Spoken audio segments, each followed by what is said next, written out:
Now, this is the salamander. Can you see it?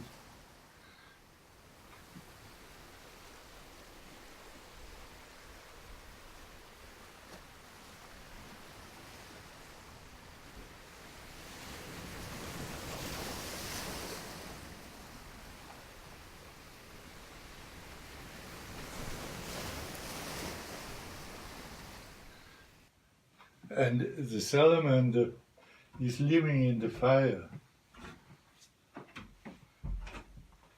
This is from the alchemical book of Michael Meyer,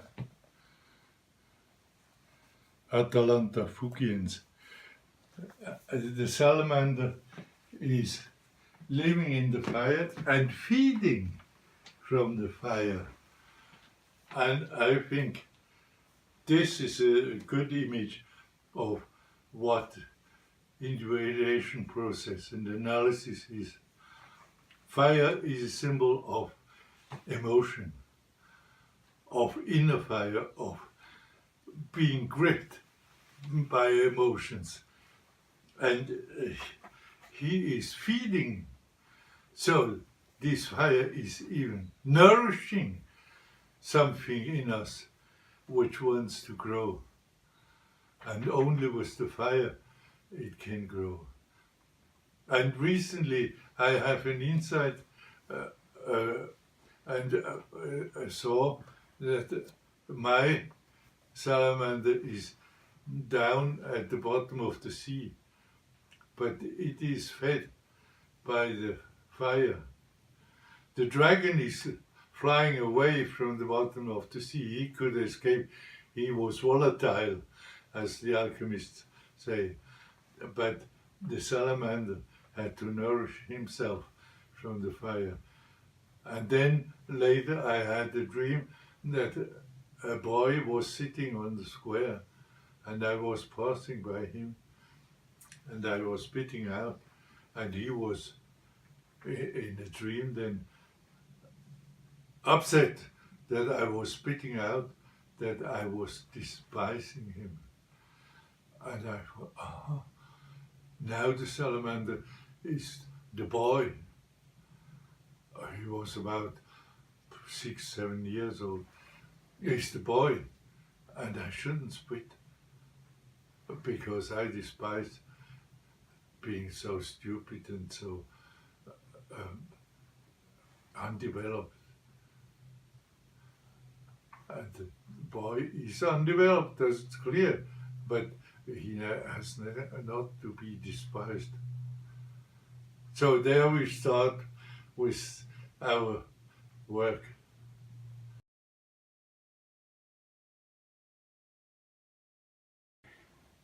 We had the chance to talk about your family, your mother, your father, their or your own reconciliation with them. But your biological father was not your only father. Jung was a father to you, and you dreamt of him so many times, more than 70 times. I remember you telling me the last dream you had with him, and this helped you to understand and maybe overcome your inferiority complex. Would you like to talk about Jung as a father, how you overcame your inferiority complex, and then I would like also to talk about your mother. We should pay tribute to her. Well, it's easier for me to speak about my father complex, which it is linked with my inferiority complex. He couldn't understand my way. He would have helped me and took all the stones away and all the difficulties away when I would go in his direction, become a banker, as he was, because he was a farmer's boy and came from very low situation and went up until a director of a bank. So he had the power to help me go this way. But I had a dream when I was 12 that I had to become a doctor. medical doctor. And so I couldn't deviate from that. I had to go my way. And there was always, he couldn't understand why I, as he thought, wanted to become a medical doctor and not a banker. So this was part of my inferiority complex. I didn't feel understood by my father.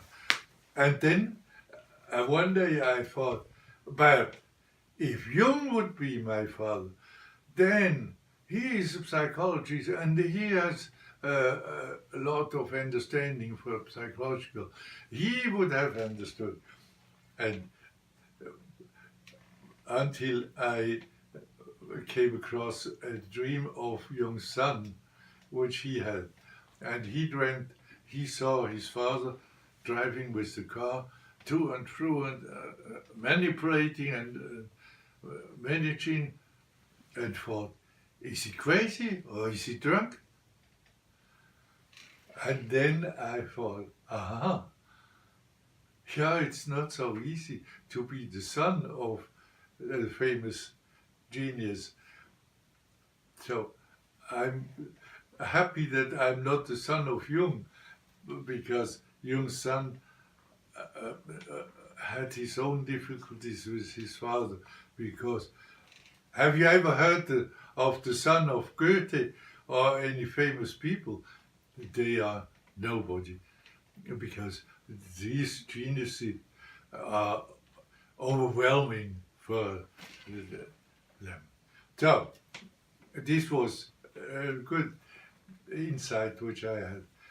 But nevertheless, for me it was important to see how he lived and what he did. And for me it was an important person going ahead. And then I dreamt, I told you the last dream, that I was beside him, and I knew that he is him. We were lying naked in bed, and I knew that he accepts me as I am, and therefore we were naked. We had no persona. We were just as we are born, and accepting everyone. And it was not a question, he's a very famous and great man, and I'm only a little medical doctor. No, I was accepted as I am, and I accepted him as he is. Not admiring, this is a very famous one person. So, no, he was a human being, as I am a human being. And this was the end. And then I didn't dream anymore about Jung. But then when I had this quarrel with von Franz, where she said, I don't love you anymore, then she died in 98. And later on, I thought, I have to clear this situation up with her and make an active imagination. So I tried silence. I had no answer. And then I had to tell myself, she doesn't answer because she is sleeping in the lap of Jung. She was so much dependent upon Jung. And when she died, did I tell you the last dream? He came and got her into the beyond. This is von Franz's last dream. No, you didn't tell me. Maybe you can tell it was the last dream of a nurse which was caring von Franz. And in the morning, she told her, she had this dream that somebody came to the door of the house at Lindenberg, and she opened, and it was Jung, And Jung asked, where is she? And she knew exactly he was asking about Hornfranz, and he showed here. He opened the door and then finished. The dream was then. And when this lady told her the dream, then she said, oh, now my suffering has an end. She suffered a lot because of Parkinson. And the next night she died. So Jung was getting her into the unconscious. Again, reconciliation. Yeah? But if we distinguish between male and female, it's very interesting. There are strong men, your father, Jung, yourself, and women like your sister, who was dependent on your father, Franz, who was unseparated by Jung, as you said last time. And then silence. Is perhaps the silence that your mother experienced in the marriage. You said to not disturb husband. No. So that Zeus would not throw. I have the impression she is sleeping in the lap of Jung because she suffered a lot from the Parkinson. And this went over 20 years. And so it was a big relief to die, finally. And so I had the impression now she's in the lap of Jung and is quiet. No problems, nothing, no suffering anymore. Because I tried it a half a year later and then I got in contact. And what happened? If you want to share. Yeah. Then I could speak with her and tell her that I find it unjust what she did to me. I did everything for her because I liked her, not to profit from her, but because I liked her. And she, my transference was too strong that I couldn't defend myself and say, hello, you are in the animus, let's talk tomorrow. Then you will see the situation quite different. I was still in the transference. And you felt also guilty somehow. This is what I felt when you told me the story the first time. What did I do wrong? Yeah, I asked myself because I hadn't done something awful to her. I came just later than she had expected. And I could have imagined, did something happen? Did they have an accident? And what was the thing when they had an accident for her? Because we brought her to Guarda and took her back. And if we had an accident, how would it be for her? She was dependent on us because she was old. I could imagine that these thoughts were going when we were never coming and it's late and later. Because I asked Vivian, who took care of her, did she wet in the bed or something? No, nothing awful happened. Could we say that von Franz got worried like a good mother? Yeah, and because she was dependent from us. But when we arrived, she could have said, oh, fortunately, now you arrived. Oh, everything is okay. And then she has not to fall into her animus. She was very upset. Yeah, and she was very much in the animus. And she could sleep over the night, and the next day she could speak about, excuse me, I fell into the animus. I said awful things which I don't want to say. I regret it. Everything is okay. But he didn't. And in my active imagination, I told her this. And then I got at peace. Do you think she got jealous? of you and Vivian being together for such a long time, apart from her? No, this was just an excursion one afternoon. And I had asked her, don't you mind? Because she was always having a nap in the afternoon. And she said, no, no, go. Something must have happened. Yeah, Interesting. yeah. She had expectations, and these were not Met. met. And this was, but it was absolutely clear she was in her animus. But I should have been not so much in the transference to say, hello, look at it. Because she was aware what the animus is in a woman. When she falls into that animus, she is not speaking the truth anymore. She's saying words and bad things which she would regret. But she never came back. Years later, she never said, excuse me, I was so upset and so. And Never. what is your opinion about that? Why do you think she never came back?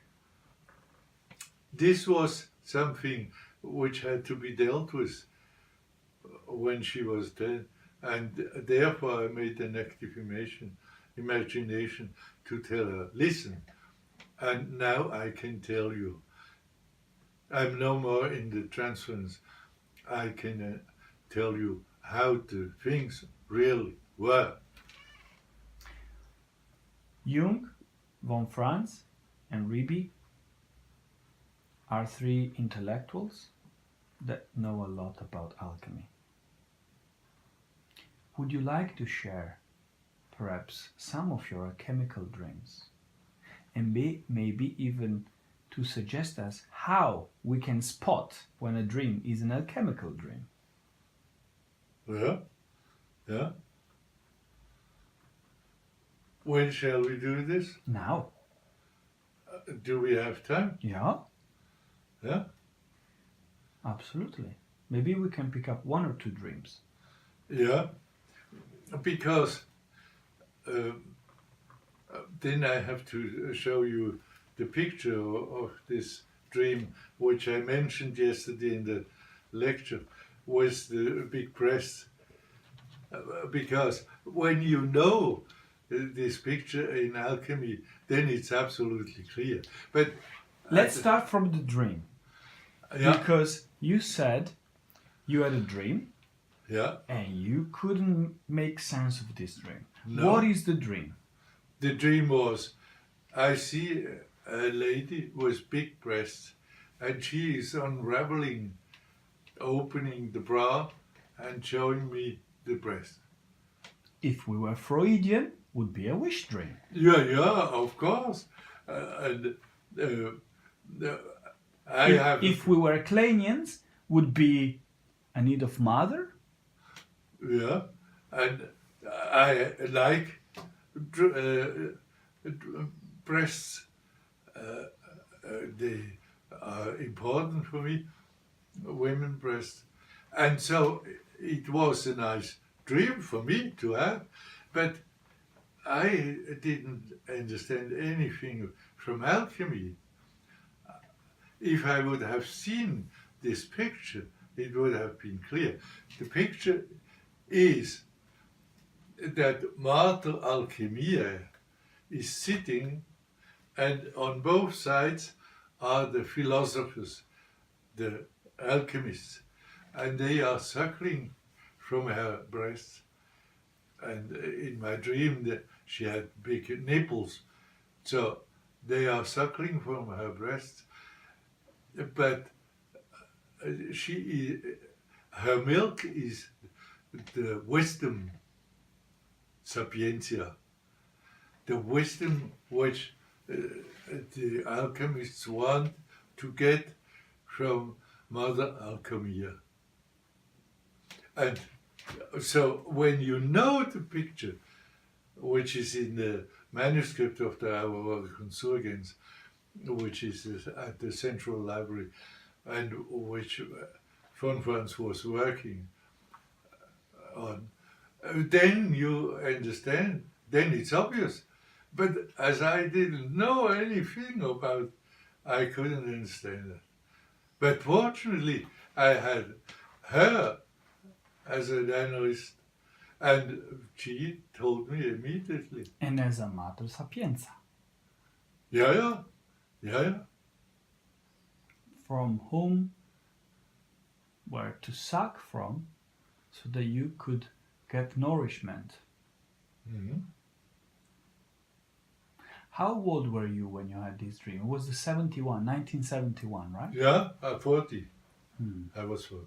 So exactly at the beginning of the second part of your life, Yeah. at the Yeah, cultural aim. And I think it was also a turning point in my analysis that I had to work on alchemy. It sounds like you were not interested in alchemy, but alchemy was interested in you. Yeah. And you see, I did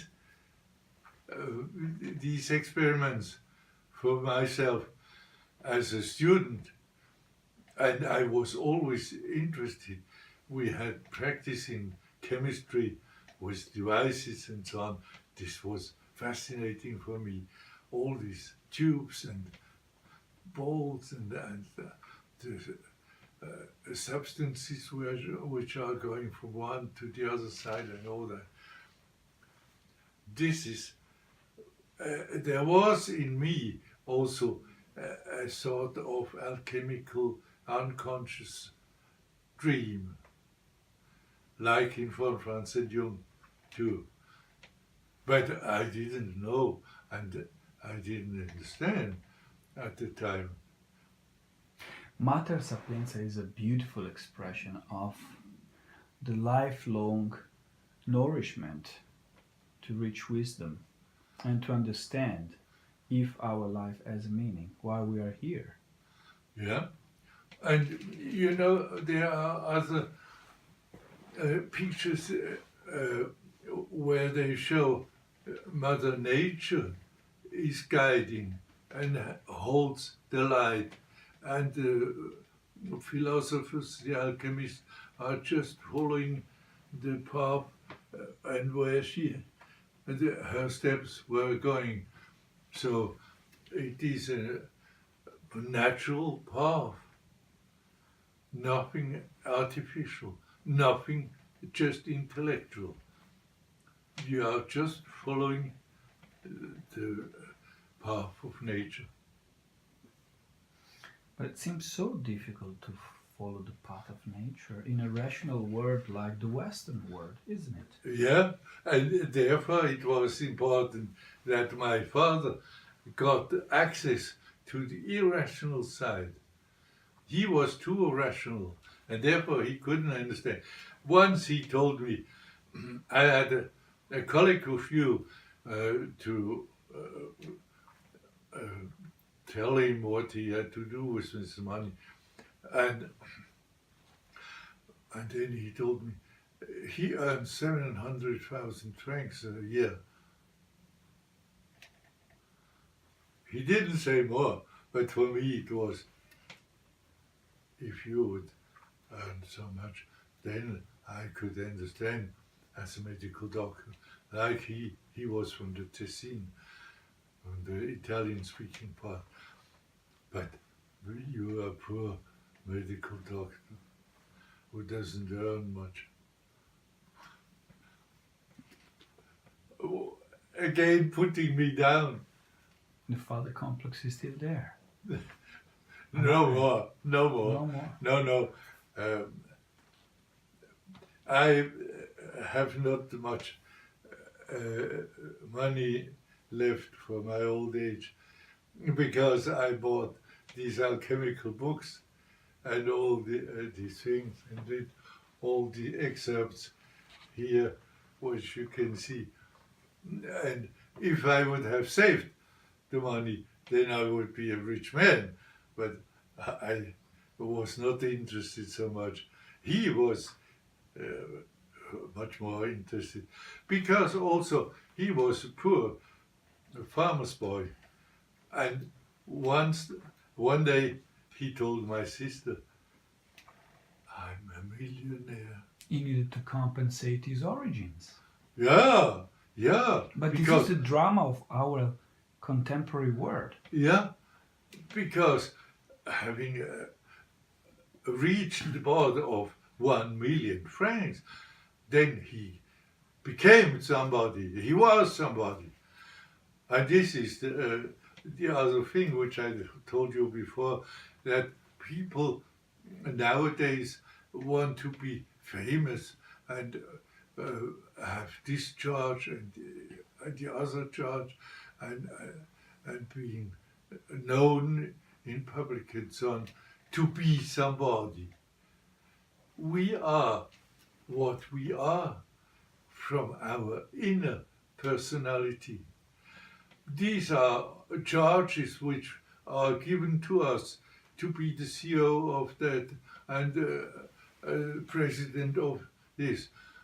I was director of studies of the Institute and president of the Foundation of Human Psychology and of the Psychological Club. But I never wrote in the headline of my letters, president of so and so and so on, because this was a charge, this was what I had to do, and I did it as good as I could. But I never felt I'm so important. I'm not important for a charge. I'm important for what I'm really are.